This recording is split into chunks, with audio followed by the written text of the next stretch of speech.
Hi hello everyone welcome to the two talkies. ಇಂದು ನಾನು review ಮಾಡ್ತಾ ಇರೋ ಚಿತ್ರ ರಾಮ್ ಚರಣ್ ನಟಿಸಿರುವ ಪೆದ್ದಿ. ಅದರಲ್ಲೂ ನಮ್ಮ ಶಿವರಾಜ್ ಕುಮಾರ್ ನಟಿಸಿದ್ದಾರೆ ಅನ್ನುವ ಕಾರಣಕ್ಕೆ ನನಗೆ ಈ ಚಿತ್ರದ ಮೇಲೆ ತುಂಬಾ ಕುತೂಹಲ ಇತ್ತು. ಹಾಗಾದ್ರೆ ಈ ಚಿತ್ರ ಹೇಗಿದೆ? ನನಗಿಷ್ಟ ಆಯ್ತಾ? ಮತ್ತೆ ಏನ್ ನನಗಿಷ್ಟ ಆಗ್ಲಿಲ್ಲ? ಏನನ್ನ ಇನ್ನೂ ಉತ್ತಮವಾಗಿ ಮಾಡ್ಬೋದಾಗಿತ್ತು? ಚಿತ್ರತಂಡ ಎಲ್ಲಿ ಎಡವಿದೆ? ಇವುಗಳನ್ನೆಲ್ಲ ಆನೆಸ್ಟ್ ಆಗಿ ನಿಮ್ಮ ಹತ್ರ ಬಿಚ್ಚಿಡ್ತೀನಿ. ಅದಕ್ಕೂ ಮುಂಚೆ ದಯವಿಟ್ಟು ನಮ್ಮ ಚಾನಲ್‌ಗೆ ಸಬ್ಸ್ಕ್ರೈಬ್ ಆಗಿ, ಲೈಕ್ ಮಾಡಿ, ನಮ್ಮನ್ನ ಪ್ರೋತ್ಸಾಹಿಸಿ. Please subscribe. ಸಿನಿಮಾ ಶುರುವಾಗೋದು ಇಂಡಿಯಾಗೆ ಒಲಿಂಪಿಕ್ಸ್‌ನಲ್ಲಿ ಬರೀ 2 ಮೆಡಲ್ ಬಂದಿರುತ್ತೆ. ಸೊ, ಅದಕ್ಕೋಸ್ಕರ ಸ್ಪೋರ್ಟ್ ಮಿನಿಸ್ಟರು ಆ ಒಂದು ಏನು ಕಮಿಟಿ ಇರುತ್ತಲ್ಲ ಸ್ಪೋರ್ಟ್ಸ್ ಕಮ್ಯುನಿಟಿ ಆ ಒಲಿಂಪಿಕ್ಸ್‌ಗೆ ಒಂದು ಕಮಿಟಿ ಮಾಡಿರುತ್ತಲ್ಲ ಅವ್ರನ್ನೆಲ್ಲ ಕರೆದು ಅವರಿಗೆ ಬೈತಾ ಇರ್ತಾನೆ. ಅಂದ್ರೆ 130 ಕೋಟಿ ಇರುವಂತಹ ಜನಸಂಖ್ಯೆಯನ್ನು ಹೊಂದಿರುವ ನಾವು ಬರೀ 2 ಒಲಿಂಪಿಕ್ಸ್ ಮೆಡಲ್‌ನ ಗೆಲ್ಲಕ್ಕೆ ಸಾಧ್ಯವಾಗಿದೆ. ಇದಕ್ಕೆ ಕಾರಣ ಏನು?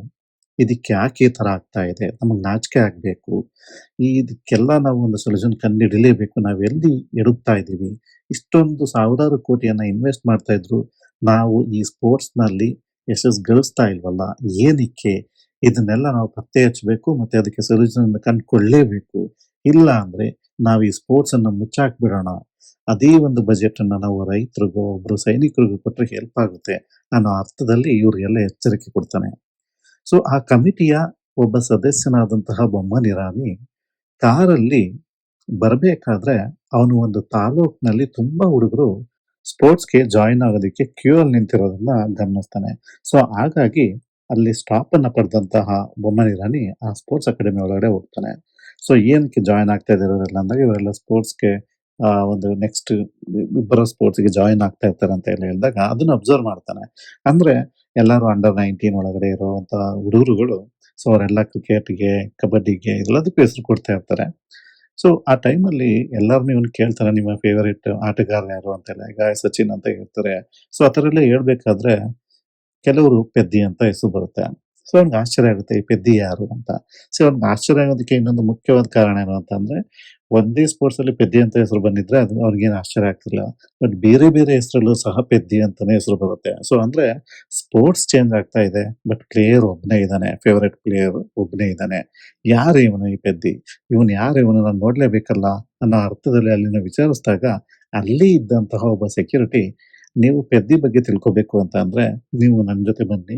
ಬಟ್ ಅದನ್ನ ಹೋಗ್ಬೇಕು ಅಂದ್ರೆ ಆ ಬೆಟ್ಟದ ತುದಿ ಕಾಣ್ತಾ ಇದೆಯಲ್ಲ, ಸೊ ಅಲ್ಲಿವರೆಗೆ ನಾವು ನಡ್ಕೊಂಡು ಹೋಗ್ಬೇಕು. ಸೊ ಅಂತ ಹೇಳ್ತಾನೆ. ಆ ಬೊಮ್ಮನ್ ಇರಾನಿಯನ್ನ ಸೆಕ್ಯೂರಿಟಿ ಆ ಬೆಟ್ಟದ ಮೇಲಕ್ಕೆ ಕರ್ಕೊಂಡು ಹೋಗ್ಬೇಕಾದ ಆ ಜರ್ನಿ ಇದೆಯಲ್ಲ, ಆ ಜರ್ನಿಯಲ್ಲಿ ಈ ಪೆದ್ದಿ ಕಥೆಯನ್ನ ಅವನಿಗೆ ಹೇಳ್ತಾ ಹೋಗ್ತಾನೆ. ಹಾಗಾದ್ರೆ ಪೆದ್ದಿ ಯಾರು? ಅಂದ್ರೆ ಪೆದ್ದಿಗೆ ಆಕ್ಚುಲಿ ಒಂದು ಐಡೆಂಟಿಟಿನೇ ಇರಲ್ಲ. ಯಾಕೆ ಅಂದ್ರೆ ಅವರ ಒಂದು ಅವರ ಒಂದು ಕುಲ ಅಂದ್ರೆ ಒಂದು ಏನು ಒಂದು ಜನಾಂಗ ಇದೆಯಲ್ಲ, ಅವರೆಲ್ಲ ಆ ಒಂದು ಬೆಟ್ಟದ ತಪ್ಪಲಲ್ಲಿ ಬದುಕ್ತಾ ಇರ್ತಾರೆ. ಅವರಿಗೆ ಒಂದು ಊರಿಲ್ಲ, ಆ ಊರಿಗೆ ಒಂದು ಹೆಸರಿಲ್ಲ. ಅವ್ರಿಗೆ ಯಾವುದೇ ಮತ ಹಾಕೋದಾಗ್ಲಿ, ಕರೆಂಟಿನ ವ್ಯವಸ್ಥೆ ಆಗ್ಲಿ, ಬಸ್ಸು, ಟ್ರೈನು ಯಾವುದೇ ವ್ಯವಸ್ಥೆಯು ಇರೋದಿಲ್ಲ ಅಲ್ಲಿ. ಕಾರಣ ಅವರಿಗೆ ಐಡೆಂಟಿಟಿನೇ ಇಲ್ಲ ಅಂತ ಅಂದ್ಮೇಲೆ ಅವ್ರು ವೋಟ್ ಹಾಕಕ್ಕಾಗಲ್ಲ. ಅವ್ರು ವೋಟೇ ಹಾಕೋದಿಲ್ಲ ಅಂದ್ರೆ ಯಾವುದೇ ಎಂ.ಎಲ್.ಎ, ಎಂ.ಪಿಗಳು ಸಹ ಅವರ ಬಗ್ಗೆ ತಲೆ ಕೆಡಿಸ್ಕೊಳಲ್ಲ. ಇಂತಹ ಒಂದು 500 ಕುಟುಂಬಗಳಂತ ಇರುವಂತಹ ಒಂದು ಊರಿನ ಜನಗಳು ಇವರೆಲ್ಲ ಕೆಳಗಡೆ ಬಂದು ಕೂಲಿ ಕೆಲಸಗಳನ್ನ ಮಾಡಿಕೊಂಡು ಅದರಲ್ಲಿ ಬಂದಂತಹ ದುಡ್ಡಿನಿಂದ ತಮಗೆ ಬೇಕಾದ ವಸ್ತುಗಳನ್ನ ಬೆಟ್ಟದ ಮೇಲ್ಗಡೆ ತಗೊಂಡೋಗಿ ತಮ್ಮ ಫ್ಯಾಮಿಲಿಗಳಿಗೆ ಕೊಟ್ಟು ಜೀವನ ನಡೆಸ್ತಾ ಇರ್ತಾರೆ. ಅಂದ್ರೆ ತಿಂಗಳಿಗೆ ಒಂದ್ಸರಿ ಹೋಗೋದು ಬರೋದು ಈ ತರ ಮಾಡ್ತಾ ಇರ್ತಾರೆ. ಇದರ ಜೊತೆಗೆ ಪೆದ್ದಿ ಕ್ರಿಕೆಟ್ ಆಡೋದ್ರಲ್ಲಿ ಫೇಮಸ್ ಆಗಿರ್ತಾನೆ. ಅವನು ಎಷ್ಟು ಫೇಮಸ್ ಅಂತ ಅಂದ್ರೆ, ಅವನು ಯಾವ ತಂಡದಲ್ಲಿರ್ತಾನೋ ಆ ತಂಡ ಗೆಲುವು ಅಂತ ತುಂಬಾ ಜನ ಬೆಟ್ಸ್ ಎಲ್ಲ ಆಡ್ತಾ ಇರ್ತಾರೆ. ಅಂದ್ರೆ ಇವನ್ನ ಆಯ್ಕೆ ಮಾಡ್ಕೋಬೇಕಾದ್ರೂ ಸಹ ತಂಡಗಳು ಹರಾಜಿನಲ್ಲಿ ಕೂಗಿ ಯಾರು ಜಾಸ್ತಿ ದುಡ್ಡು ಕೊಡ್ತಾರೋ ಅವ್ರ ಪರವಾಗಿ ಇವನು ಆಡೋದು, ತಂಡವನ್ನ ಗೆಲ್ಸೋದು. ಇದು ಇವನ ಒಂದು ಕಾಯಕ. ಇವನು ಸ್ಪೋರ್ಟ್ಸ್‌ನ ಲವ್ ಮಾಡ್ತಾ ಇರ್ತಾನ? ಇಲ್ಲ. ಸ್ಪೋರ್ಟ್ಸನ್ನ ಯಾವುದೇ ಪ್ರೀತಿಯಿಂದ ಇವನು ಆಟ ಆಡ್ತಾ ಇರಲ್ಲ. ಇವನು ಆಡೋದು ಏನಿದ್ರು ವೇಜಸ್‌ಗೆ ಅಂದ್ರೆ ಕೂಲಿಗೋಸ್ಕರ. ನನಗೆ ಕೂಲಿ ಕೊಟ್ರೆ ಆಟನೂ ಆಡ್ತೀನಿ, ಕೆಲಸನೂ ಮಾಡ್ತೀನಿ. ಇದು ಇವನ ಒಂದು ಮಂತ್ರ. ಸೊ, ಇವತ್ತಿನ ಜೀವನ ಇವತ್ತೇ ಎಂಜಾಯ್ ಮಾಡ್ಬೇಕು. ನಾಳೆ ಬದುಕಿರ್ತೀವೋ ಇಲ್ವೋ ಅನ್ನೋದು ಇವನ ಒಂದು ವಾದ ಯಾವಾಗ್ಲೂನು.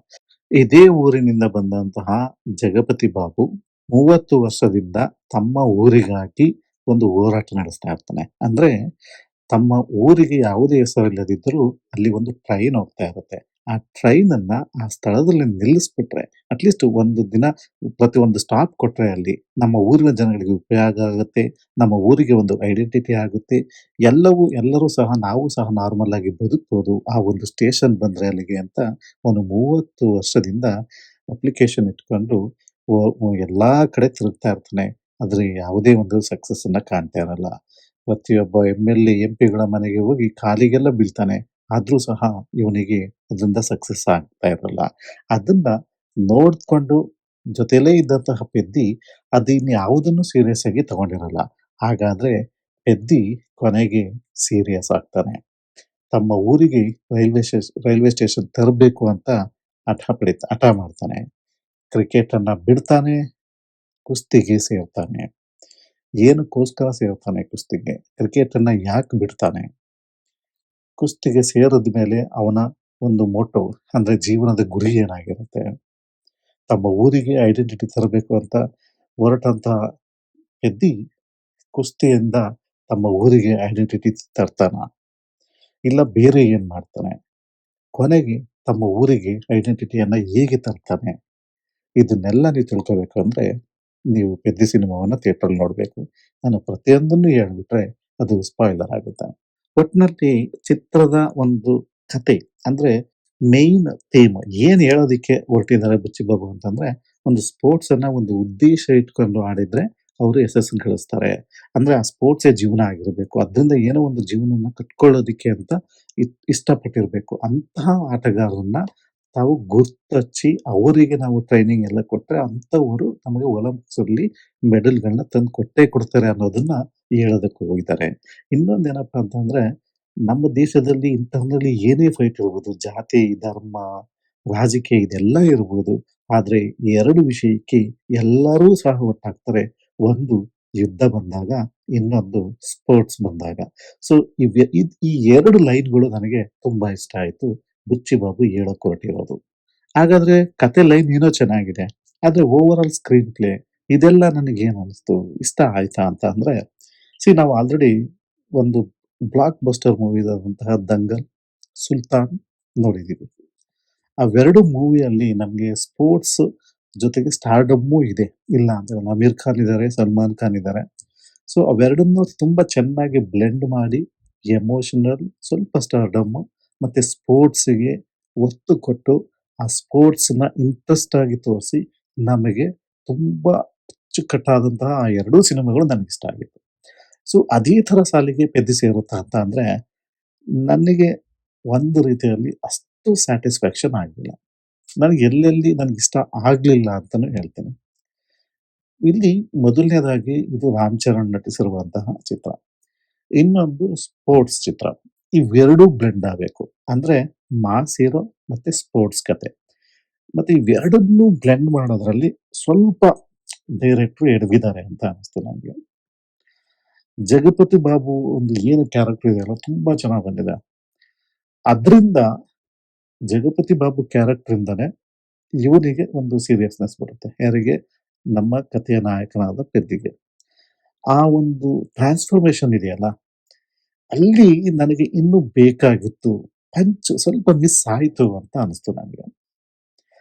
ಕ್ರಿಕೆಟ್ ಚೆನ್ನಾಗಿ ತಗೊಂಡೋಗಿದ್ದಾರೆ. ಇಲ್ಲ ಅಂತಲ್ಲ. ಕ್ರಿಕೆಟ್ ಒಂದು ಎಂಟರ್‌ಟೈನ್‌ಮೆಂಟ್ ಆಗಿ ತುಂಬಾ ಚೆನ್ನಾಗಿ ತಗೊಂಡಿದ್ದಾರೆ. ಮಾಸ್ ಆಗಿ ತಗೊಂಡೋಗಿದ್ದಾರೆ.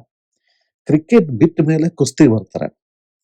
ಆ ಕುಸ್ತಿಯಲ್ಲಿ ಮತ್ತೆ ಕೆಲವೊಂದು ಪಟ್ಟುಗಳು, ಆ ಒಂದು ಸ್ಕ್ರೀನ್ ಪ್ಲೇ ಏನಿದೆಯಲ್ಲ, ಇದೆಲ್ಲ ನಾವು ನೋಡ್ಬಿಟ್ಟಿದೀವಿ ಅಲ್ಲಿ. ಈ ಕರಾಟೆ ಕಿಡ್ ಆ ಮೂವಿಗಳಲ್ಲೆಲ್ಲ ಬಂದೋಗಿದೆ ಅದೆಲ್ಲ.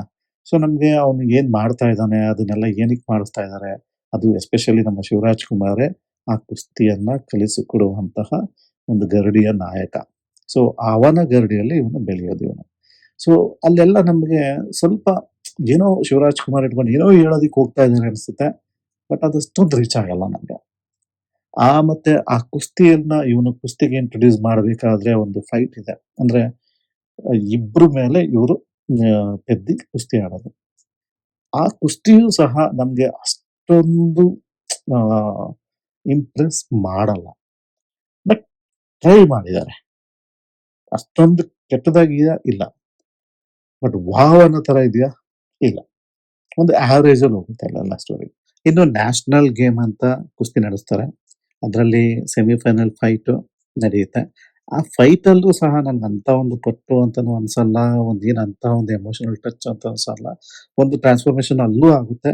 ಬಟ್ ಅಲ್ಲೂ ಸಹ ನನಗೆ ಇನ್ನೂ ಏನೋ ಒಂದು ಬೇಕಿತ್ತು ಅಂತ ಮಿಸ್ ಆಗುತ್ತೆ. ಸೇಮ್ ಓಲ್ಡ್ ಸ್ಟೋರಿನೇ ಅಂತಾನು ಅನಿಸ್ಬಿಡುತ್ತೆ ನಮ್ದಲ್ಲಿ. ಇನ್ನು ನಟನೆಗೆ ಬಂದ್ರೆ ಶಿವರಾಜ್ ಕುಮಾರ್ ಅವರು ತಮಗೆ ಕೊಟ್ಟಿರೋ ಪಾತ್ರವನ್ನ ಕಣ್ಣಲ್ಲೇ ಮಾಡಿದ್ದಾರೆ ಅಂದ್ರೂ ಪರವಾಗಿಲ್ಲ. ವಾಯ್ಸ್ ಬೇರೆಯವ್ರು ಡಬ್ ಮಾಡಿದ್ದಾರೆ. ಓಕೆ ಅಂತ ಅನಿಸ್ತು ವಿನಃ ನನಗೇನು ಅದ್ಭುತವಾಗಿದೆ ಆ ಒಂದು ಪಾತ್ರ ಅಂತ ಏನು ಅನಿಸ್ಲಿಲ್ಲ. ಓಕೆ ಒಂದು ಲೆವೆಲ್‌ಗೆ ಓಕೆ ಅಂತ ಅನಿಸ್ತು. ಶಿವರಾಜ್ ಕುಮಾರ್ ಇಲ್ದೆ ಬೇರೆಯವ್ರು ಮಾಡಿದ್ರುನು ಏನು ಅಂತ ಒಂದು ಡಿಫರೆನ್ಸ್ ಏನು ಕಾಣಿಸ್ತಿರ್ಲಿಲ್ಲ ಅಂತಾನೂ ನನಗನಿಸ್ತು. ಶಿವರಾಜ್ ಕುಮಾರ್ ಅವರು ಅದು ಏನಕ್ಕೆ ಒಪ್ಕೊಂಡ್ರು ಅದನ್ನ, ಅದಕ್ಕೆ ಅವರೇ ಬೇಕಿತ್ತಾ? ಒಂದು ಕ್ಯಾಮಿಯೋ ರೋಲ್‌ಗಿಂತ ಸ್ವಲ್ಪನೇ ಜಾಸ್ತಿ ಇರೋದ್ರಿಂದ ಸ್ವಲ್ಪ ನನಗೆ ಇನ್ನೂ ಬೇಕಾಗಿತ್ತು ಅಂತ ಅನಿಸ್ತು. ಮೋಸ್ಟ್ಲಿ ನಾನು ಶಿವರಾಜ್ ಕುಮಾರ್ ಅವರು ನಮ್ಮ ಕನ್ನಡದವರಲ್ವಾ? ಸೊ ಹಾಗಾಗಿ ನನಗನ್ಸಿರ್ಬೋದು. ಸೊ ನನಗೆ ಓವರಾಲ್ ಆಗಿ ಇನ್ನೂ ಬೇಕಿತ್ತು ಶಿವರಾಜ್ ಕುಮಾರ್ ಅವ್ರಿಗೂನು ಅಂತ ಅನಿಸ್ತು ನನಗೆ. ರಾಮ್ ಚರಣ್ ತಮಗೆ ಕೊಟ್ಟಿರೋ ಕ್ಯಾರೆಕ್ಟರ್‌ನ ತುಂಬಾ ಮಾಸ್ ಆಗಿ ಅದ್ಭುತವಾಗಿ ಮಾಡಿದ್ದಾರೆ. ತುಂಬಾ ಲವಲವಿಕೆಯಿಂದ ಮಾಡಿದ್ದಾರೆ.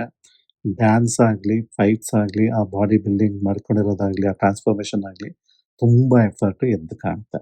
ಜಗಪತಿ ಬಾಬು ಅವರು ತುಂಬಾ ಅದ್ಭುತವಾಗಿ ಆಕ್ಟಿಂಗ್ ಮಾಡಿದ್ದಾರೆ. ನನಗಂತೂ ಪರ್ಸನಲಿ ತುಂಬಾ ಇಷ್ಟ ಆಯ್ತು. ತಮಗೆ ಕೊಟ್ಟಿರುವ ಕ್ಯಾರೆಕ್ಟರ್‌ನ ತುಂಬಾ ಅದ್ಭುತವಾಗಿ ಮಾಡಿದ್ದಾರೆ. ಒಳ್ಳೊಳ್ಳೆ ಸ್ಟಾರ್ ಕಾಸ್ಟೇ ಇದೆ. ಎಲ್ಲರೂ ತುಂಬಾ ಅದ್ಭುತವಾಗಿ ಮಾಡಿದ್ದಾರೆ. ಅದ್ರಲ್ಲಿ ಏನು ತಪ್ಪಿಲ್ಲ. ಇನ್ನು ಜಾಹ್ನವಿ ಕಪೂರ್ ಕೇಳಿದರೆ ನಿಜವಾಗ್ಲೂ ತುಂಬಾ ಲೇಮ್ ಅಪ್ಪ. ಸುಮ್ನೆ ಏನೋ ಒಂದು ಗ್ಲಾಮರ್‌ಗೆ ಇಟ್ಕೊಂಡಿದ್ದಾರೆ ಅಂತ ಅನ್ನಿಸ್ತು. ಯಾವುದೇ ಒಂದು ಆ ಪಾತ್ರಕ್ಕೆ ಒಂದು ಜಸ್ಟಿಫಿಕೇಷನ್ ಅಂತ ಇರುತ್ತಲ್ಲ ಅದೇ ಏನೂ ಇಲ್ಲ ಅದ್ರಲ್ಲಿ. ಸುಮ್ನೆ ಏನೋ ಬೇಕು ಅಂತ ಹಾಕ್ಕೊಂಡಿದ್ದಾರೆ ಅಂತ ಅನ್ನಿಸ್ತು ನನಗೆ. ಓವರಾಲ್ ಆಗಿ ಮೂವಿ ನಿಮ್ಗೆ ಲಾಸ್ಟ್ 20 ಮಿನಿಟ್ಸು ಕಥೆ ನಿಮ್ಮನ್ನ ಹಿಡಿದಿಟ್ಕೊಳ್ಳುತ್ತೆ. ಸ್ವಲ್ಪ ಅಲ್ಲಿ ಸ್ಟಾರ್ಡಮ್ ಮತ್ತೆ ಈ ಸ್ಪೋರ್ಟ್ಸು ಕತೆ 2 ಬ್ಲೆಂಡ್ ಆಗಿ ಚೆನ್ನಾಗಿ ನಿಮ್ಗೆ ನೋಡೋದಕ್ಕೆ ಖುಷಿ ಆಗುತ್ತೆ. ಲಾಸ್ಟ್ 20 ಮಿನಿಟ್ಸ್ ಅಲ್ಲಿ ರಾಮ್ ಚರಣ್ ರವರ ಆ ಟ್ರಾನ್ಸ್‌ಫಾರ್ಮೇಷನ್. Music already ಹಿಟ್ಟಾಗಿದೆ. ಅದ್ರ ಬಗ್ಗೆ ನಾವು ಮಾತಾಡೋ ಹಾಗೆ ಇಲ್ಲ. ರೆಹಮಾನ್ ಅವ್ರ ಬಗ್ಗೆ ಮಾತೇ ಆಡೋಂಗಿಲ್ಲ. ತುಂಬಾ ಚೆನ್ನಾಗಿದೆ. ಮ್ಯೂಸಿಕ್ ನನಗಿಷ್ಟ ಆಯ್ತು. ಡ್ಯಾನ್ಸ್ ಅಂತೂ ಅದ್ಭುತವಾಗಿ ಮಾಡಿದ್ದಾರೆ. ಸೊ ಹಾಗಾಗಿ ನನಗೆ ಅದ್ರಲ್ಲಿ ಯಾವುದೂ ಫ್ಲಾಸ್ ಕಾಣಲಿಲ್ಲ. ನನಗೆ ಒಂದೇ ಒಂದು ಕಂಡಿದ್ದು ಜಸ್ಟ್ ಸ್ಕ್ರೀನ್ ಪ್ಲೇಯಲ್ಲಿ ಇನ್ನೂ ಸ್ವಲ್ಪ ಗೂಸ್ ಬರಿಸ್ಬೋದಾಗಿತ್ತು. ಆ ಒಂದು ಸ್ಪೋರ್ಟ್ಸ್‌ಗೆ ಪರ್ಟಿಕ್ಯುಲರ್ ಸ್ಪೋರ್ಟ್ಸ್‌ನ ನೀವು ಕಾನ್ಸಂಟ್ರೇಷನ್ ಮಾಡ್ತಾ ಇರ್ಬೇಕಾದ್ರೆ, ಆ ಸ್ಪೋರ್ಟ್ಸಲ್ಲಿ ಇನ್ನೂ ಏನನ್ನ ಹೇಳ್ಬೋದು ಅನ್ನೋದನ್ನ ತೋರಿಸ್ಬೋದಾಗಿತ್ತು ಅಂತ ನನಗನ್ನಿಸ್ತು. ಸ್ವಲ್ಪ ಅಲ್ಲೆಲ್ಲ ಕೆಲವು ಕಡೆ ಮಿಸ್ ಆಯ್ತು ಅಂತ ಅನ್ನಿಸ್ತು. ಕೊನೆಯದಾಗಿ ನನಗನ್ಸಿದ್ದು ಏನಪ್ಪಾ ಅಂತಂದ್ರೆ, ಡೈರೆಕ್ಟರು ಅಲ್ಟಿಮೇಟ್ ಆಗಿ ಹೇಳೋದು ಏನಪ್ಪಾ ಅಂತಂದ್ರೆ ಸ್ಪೋರ್ಟ್ಸ್‌ನ ಒಂದು ಉದ್ದೇಶ ಇಟ್ಕೊಂಡು ಆಡಿದ್ರೆ ಯಶಸ್ಸು ಗಳಿಸ್ಬೋದು. ಅಂದ್ರೆ ಅದೇ ಜೀವನ ಆಗ್ಬೇಕು. ಅದ್ರಲ್ಲಿ ಏನೋ ಒಂದು ಸಾಧಿಸ್ಬೇಕು ಅಂತ ಅನ್ಕೊಂಡಿರೋರ್ಗೆ ಚಾನ್ಸ್ ಬೇಕು. ಅಂಥವ್ರನ್ನ ನಾವು ಟ್ರೈನ್ ಮಾಡಿ ಒಲಿಂಪಿಕ್ಸ್‌ಗೆ ಕಳ್ಸಿದ್ರೆ ನಮ್ಗೆ ಮೆಡಲ್ ಗ್ಯಾರಂಟಿ ಸಿಕ್ಕೇ ಸಿಗುತ್ತೆ. ಯಶಸ್ಸು ಖಂಡಿತ ಸಿಗುತ್ತೆ ಅಂತ ಹೇಳೋದಿಕ್ ಬಂದಿದ್ದಾರೆ. ಆದ್ರೆ ಅವರೇ ಮರ್ತು ಬಿಟ್ಟಿದ್ದಾರೆ. ನಾನು ಸ್ಪೋರ್ಟ್ಸ್ ಮೂವಿ ತೆಗಿತಾ ಇದೀನಿ. ಇದ್ರಲ್ಲಿ ಕಮರ್ಷಿಯಲ್‌ನ ಎಷ್ಟಿಟ್ಕೊಬೇಕು, ನಾನು ಸ್ಪೋರ್ಟ್ಸ್‌ನ ಎಷ್ಟಿಟ್ಕೊಬೇಕು, ಅವೆರಡನ್ನು ಹೇಗೆ ಬ್ಲೆಂಡ್ ಮಾಡ್ಬೇಕು ಅನ್ನೋದು ಅವರು ಮಿಸ್ ಮಾಡ್ಕೊಂಡ್ಬಿಟ್ಟಿದ್ದಾರೆ. ಸ್ವಲ್ಪ ಎಡವಿದ್ದಾರೆ ಅಂತ ಅನಿಸ್ತು. ಬಟ್ ಓವರಾಲ್ ಆಗಿ ಓಕೆ. ನಾಟ್ ಬ್ಯಾಡ್ ಅಂತ ಅನಿಸ್ತು. ನೀವು ಈಗಾಗಲೇ ಈ ಮೂವಿ ನೋಡಿದ್ರೆ ದಯವಿಟ್ಟು ಕಮೆಂಟಲ್ಲಿ ತಿಳಿಸಿ. ನಾನು ಹೇಳೋದ್ರಲ್ಲಿ ನಿಮ್ಗೆ ಏನಾದ್ರು ತಪ್ಪು ಅನ್ಸಿದ್ಯಾ? ಇಲ್ಲ ನಿಮಗೇನ್ ಇಷ್ಟ ಆಯ್ತು? ಮತ್ತೆ ನಮ್ಮ ಶಿವರಾಜ್ ಕುಮಾರ್ ಅವರಿಂದ ಅವರ ಆಕ್ಟಿಂಗ್ ಆಗ್ಲಿ, ಅವರ ಅಭಿನಯ ಆಗ್ಲಿ ನಿಮ್ಗೇನ್ ಅನಿಸ್ತು? ನನಗನ್ನಿಸ್ದಂಗೆ ನಿಮಗೂ ಅನ್ಸಿದ್ಯಾ? ಇದ್ರ ಬಗ್ಗೆ ಎಲ್ಲ ಕಮೆಂಟ್ ಮಾಡಿ. ನಾನು ಅದಕ್ಕೆ ರೆಸ್ಪಾಂಡ್ ಮಾಡ್ತೀನಿ. ಅದಕ್ಕೂ ಮುಂಚೆ ದಯವಿಟ್ಟು ನಮ್ಮ ಚಾನಲ್‌ಗೆ ಸಬ್ಸ್ಕ್ರೈಬ್ ಆಗಿ, ಲೈಕ್ ಮಾಡಿ ನಮ್ಮನ್ನ ಪ್ರೋತ್ಸಾಹಿಸಿ. Thank you.